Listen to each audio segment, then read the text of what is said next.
S'il y a une clé sur laquelle il faut insister en ce temps de carême, c'est bien la prière. Oui, la prière est la clé. Malheureusement, nous oublions bien souvent que la prière n'est pas un monologue, mais plutôt un vrai dialogue avec celui par qui nous recevons tous les biens. Bonjour chers frères et sœurs, chers amis abonnés, à vous tous, bonjour.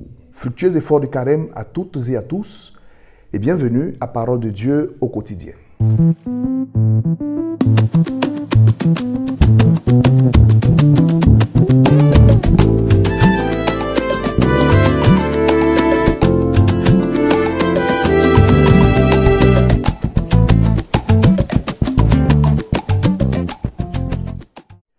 Au nom du Père et du Fils et du Saint-Esprit, Amen. Il y a un lien étroit entre la première lecture et l'évangile de ce jour.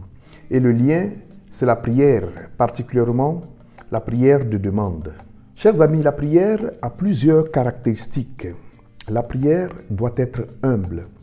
Rappelez-vous de la parabole du pharisien et du publicain dans le temple, en Saint Luc, chapitre 18, les versets 9 à 14. La prière doit être vraie, c'est-à-dire que ce qui nous pousse à prier et à nous mettre en prière doit jaillir de la sincérité et de la liberté de notre cœur. La prière doit s'ouvrir à une vie nouvelle. Autrement dit, la vraie prière nous conduit à la conversion, au changement de vie. Disait quelqu'un, si ta prière ne te change pas, alors change ta manière de prier.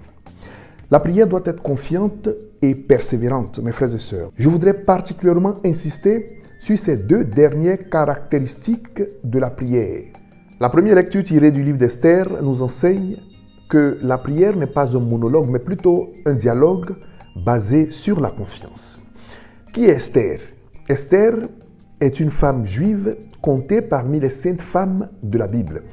Et la caractéristique des saintes femmes de la Bible, c'est qu'elles sont belles dans leur corps et dans leur âme.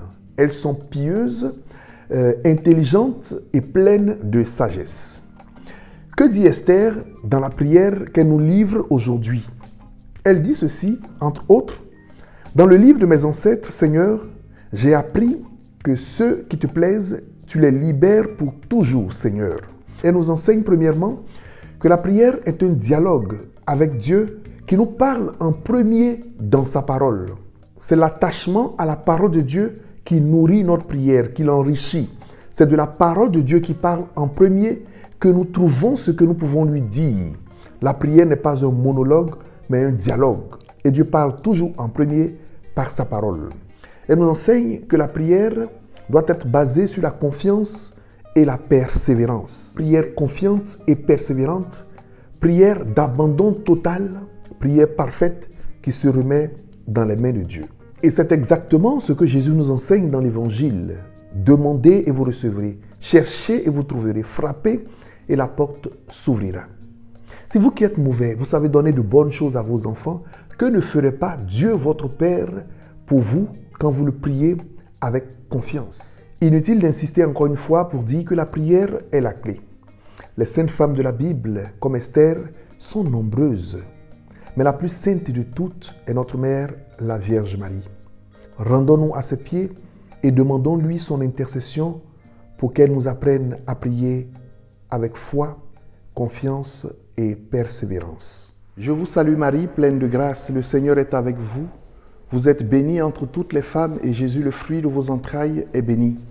Sainte Marie, Mère de Dieu, priez pour nous, pauvres pécheurs, maintenant et à l'heure de notre mort. Amen. Ô Marie conçue sans péché, priez pour nous qui avons recours à vous. Cœur immaculé de Marie, priez pour nous.